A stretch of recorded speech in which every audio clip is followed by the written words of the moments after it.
Welcome to Mishna, studying Masechet Shekalim Perek Aleph Mishnah. Hey, over here in this Mishnah, I'm going to discuss accepting the Mahatzita Shekel from others. Right? So let's see what we're talking about in the Mishnah. Rambam has an interesting girsa in this Mishnah. Right? His language is different than some other printings.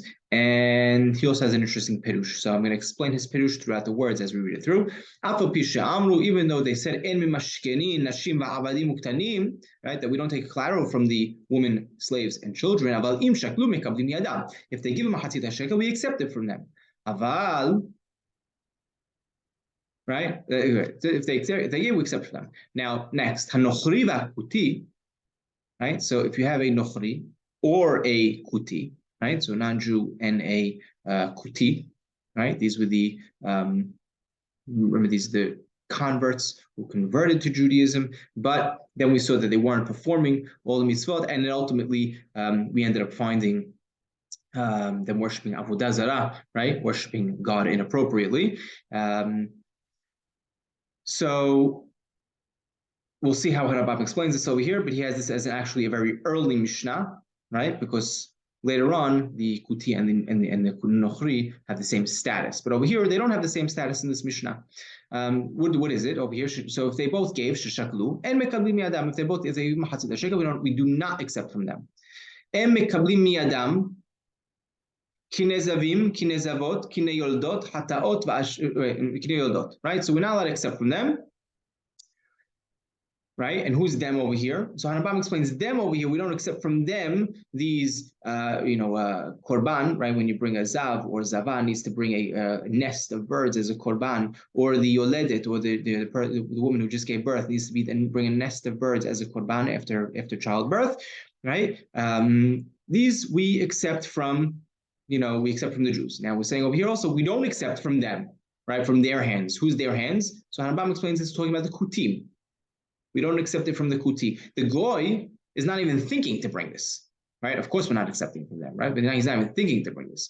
But it's talking about the kuti.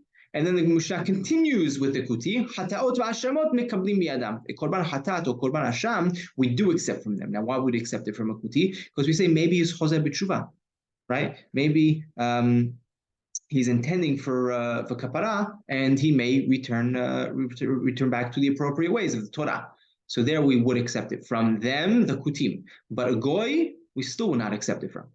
Right? We're not accept a hatat and asham from a goy because it's not something that's nidar. That's not something that's donated. Right? Hatat and asham is something that the person's obligated to bring because of what he did in his past. It's not something that's donated, and that's going to be the continuation in the Mishnah. Zakilal. This is the rule. Kol shu nidar v'nidav mekablim miyadam. Anything that is donated, that we accept from them. We accept from them over here now is goyim, right? We accept from goyim something that's nidav v'nidav. Because she'eno lo nidav v'lo nidav and mekabelim miyadam, but something that's not donated, we do not accept from them from the goyim. V'chen mefurash ayedei Ezra.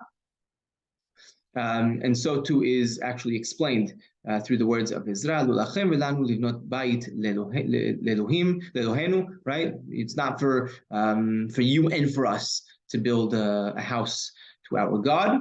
And right, this is a famous pasuk in Sefer Ezra when the Jews turn to the other people around them, the other nations around them, and say, "No, we're going to take care of the building of the Beit Hamikdash, of Yerushalayim by ourselves." So we see over here that we do not accept it from them, right? We don't accept. It seems like over here, the way the Mishnah is referring to it is korbanot, and Harambam extends further and says in the Talmud Yerushalmi, it says, "Em mekablim mehem," we don't accept from them, lo le'amat hamayim ve'lo le'amat ha'ir ve'lemigdalotea. Right, we don't accept for building any, reservoirs or whatnot, and even for its towers. And he says, "Kilomar Yerushalayim." Even for the building of Yerushalayim, we do not accept the help, the money, the donations of the goyim. And he quotes the pasuk from Sefer Nehemiah, "Belachem and chelek utzdaka v'zikaron b'Yerushalayim." Right, you don't have, right. This is when Nehemiah is turning to the other, nations around them. You don't have a remembrance, participation in the building of Yerushalayim, which is interesting. It's up to the Yehudim, it's up to us to rebuild Yerushalayim. That's our responsibility and only our responsibility. So that's our Mishnah. I would just point out halacha, and Rambam points this out also. If you remember Masechet Berachot, there is no difference in the end of the day today between Kotim and Goyim. So this is an early Mishnah that differentiated between the Kotim and the Goyim. But the halacha, the Maaseh, we treat Kutim like Goyim as well, and therefore we would not accept even a Korban Hatat and Hasham from them today.